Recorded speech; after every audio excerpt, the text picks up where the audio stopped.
Hello friends, आपका स्वागत है हमारे चैनल एवरीडे न्यू में। दोस्तों, आरआरबी एनटीपीसी सीबीटी 1 एग्जाम 14 मार्च सेकंड शिफ्ट का पेपर समाप्त हो चुका है और अभी तक इसके रियल प्रश्न भी आ चुके हैं। तो आइए आज की सेकंड शिफ्ट की फुल पेपर एनालिसिस देखते हैं। सबसे पहले बात करें कि आज की सेकंड शिफ्ट की पेपर की डिफिकल्टी लेवल कैसी थी।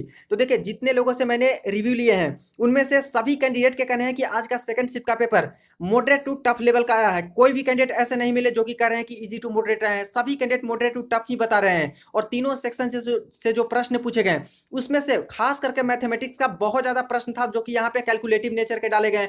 बहुत ज्यादा यहाँ पे पॉइंट बाय पॉइंट वेरिएशन कर रहा था आंसर निकालने में और ज्यादातर क्वेश्चन ऐसे थे फ्रेंड्स जो कि 2 मिनट 3 मिनट का समय लग रहा था उसमें। और अगर मैथ को अटेम्प्ट करने में चले गए तो 100 का 100 क्वेश्चन भी आप लोग नहीं देख सकते। ऐसे में टाइम मैनेजमेंट में काफी ज्यादा कैंडिडेट को दिक्कत हुई है। इसी तरह से रीजनिंग की बात करें तो रीजनिंग भी दोस्तों आज लेवल मॉडरेट ही आया है। रीजनिंग में जो सीरीज वाले प्रश्न है वो भी यहाँ पे डिफिकल्ट बनाए गए हैं। जो सिटिंग अरेंजमेंट क्या है वो भी यहाँ पे डिफिकल्ट बनाए गए हैं। कोडिंग डिकोडिंग वाले भी एक दो क्वेश्चन डिफिकल्ट आए थे। तो इसमें से रीजनिंग मॉडरेट बताई गई है, मैथमेटिक्स यहाँ पे टफ लेवल ही बताया जा रहा है। और जनरल अवेयरनेस की बात करें तो जनरल अवेयरनेस भी ओवरऑल यहाँ पे मॉडरेट बताया जा रहा है। देखिए, कुछ क्वेश्चन रिपीटेड भी हैं, कुछ क्वेश्चन यहाँ पे इजी भी है, लेकिन ज्यादातर क्वेश्चन यहाँ पे दोस्तों टफ लेवल के यहाँ पे बनाए गए थे। काफी ज्यादा कंफ्यूजन वाले यहाँ पे ऑप्शन दिए गए थे, आप लोग एनालिसिस में भी देख सकते हो। फ्रेंड्स, अगर हम लोग जनरल अवेयरनेस में बात करें तो जनरल अवेयरनेस में करंट अफेयर का मुश्किल से 5 से 6 प्रश्न देखने को मिला है। उसी तरह से फ्रेंड्स, अगर हम लोग बात करें साइंस का तो साइंस का 4 से 5 क्वेश्चन ही आया है।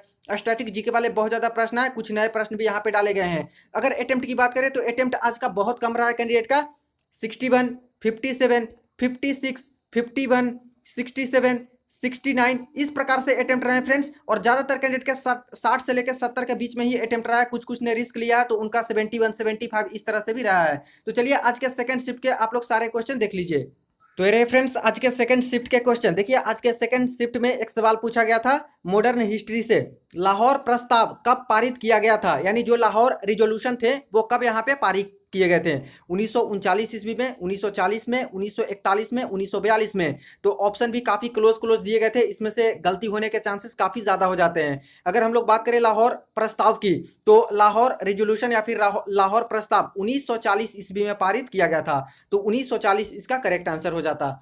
एक देखिए प्रश्न पूछा है भीमबेटका की गुफा की खोज कब हुई थी। अब देखिए, भीमबेटका की गुफा से पहले भी प्रश्न आ चुका है कि भीमबेटका की गुफा कहाँ पे स्थित है। तो अभी देखिए दोस्तों, इसी को पूछा है कि खोज कब हुई थी इसकी। तो 1957 से 1958 के बीच में यहाँ पे खोज की गई थी भीमबेटका की गुफा की। तो देखिए, यहाँ पे भी लेवल टफ किया गया इस तरह से ईयर पूछ के।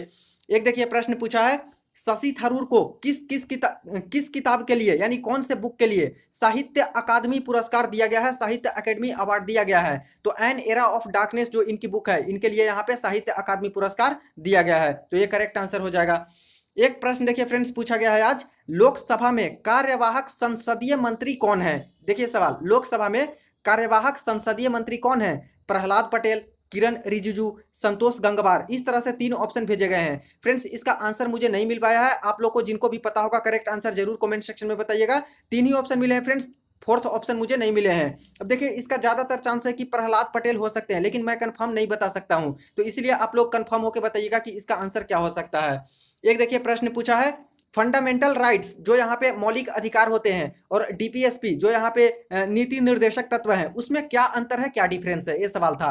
तो फंडामेंटल राइट को न्यायालय में चुनौती दी जा सकती है और लेकिन नीति निर्देशक तत्व है उनको न्यायालय में चुनौती नहीं दी जा सकती, कोर्ट में यहाँ पे चुनौती नहीं दी जा सकती। तो ये इसका डिफरेंस है, ऑप्शन में भी था, तो यही करेक्ट आंसर हो जाएगा।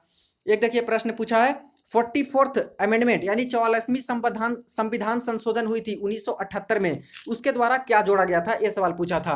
तो देखिए, जो 44वीं संविधान संशोधन हुई थी 1978 के अकॉर्डिंग, उस समय धन के अधिकार को आर्टिकल 300A में यानी 300 का में जोड़ा गया था और मौलिक अधिकार से धन के अधिकार को हटा दिया गया था। तो धन के अधिकार को यानी कि प्रॉपर्टी के अधिकार को आर्टिकल 300A में जोड़ दिया गया था, ऐड किया गया था, ऑप्शन में भी था, तो यही करेक्ट आंसर हो जाएगा। एक प्रश्न देखिए पूछा है पाकिस्तान शब्द पहली बार कब आया। अब देखिए, पाकिस्तान शब्द के जनक कौन है, ये आता तो आसानी से कैंडिडेट कर सकते थे कि चौधरी रहमत अली, लेकिन आज पूछ दिया फ्रेंड्स कि पहली बार कब आया पाकिस्तान शब्द। तो 1933 ईस्वी में प्रयोग किया गया था पाकिस्तान शब्द पहली बार चौधरी रहमत अली के द्वारा। तो 1933 ईस्वी।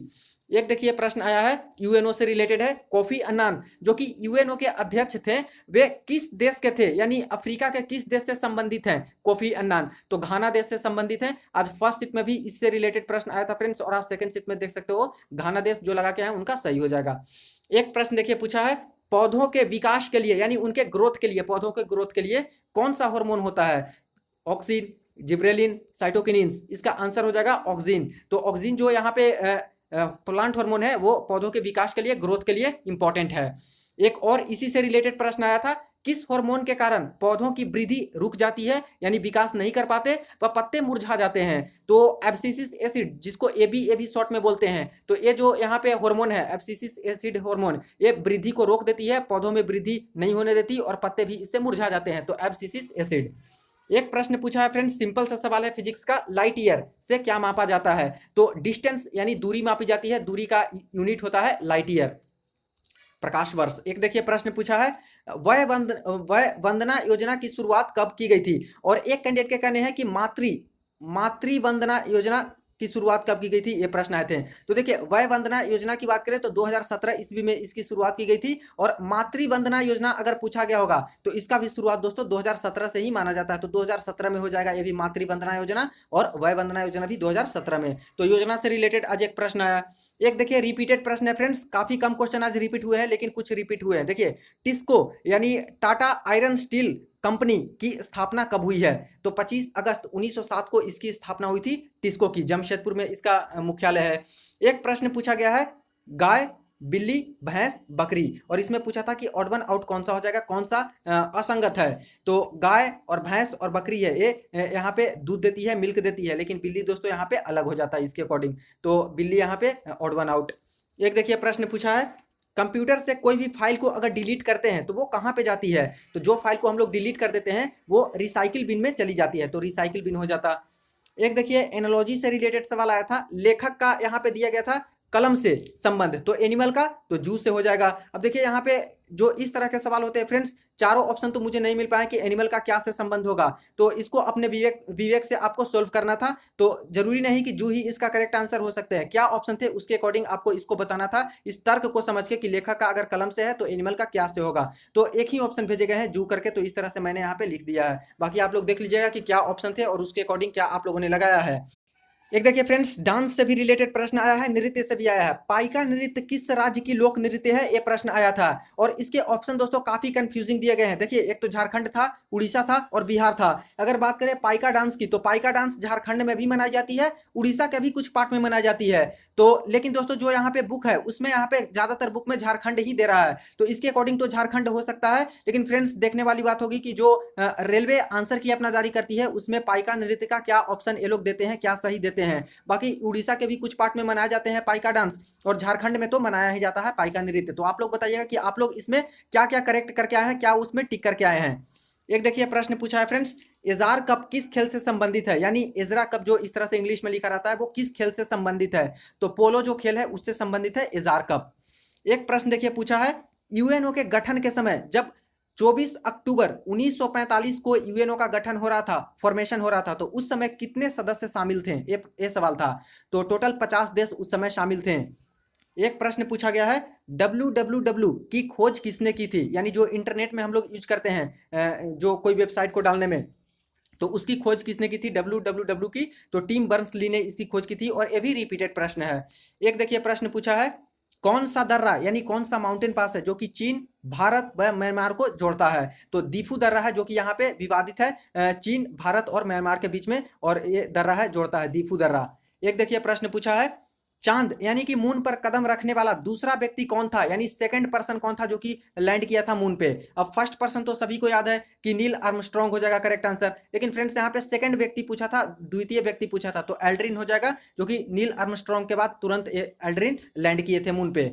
एक देखिए प्रश्न पूछा है, भारतीय संविधान में प्रस्तावना यानी जो प्रियम्बल है उसका विचार किसके मन में आया था?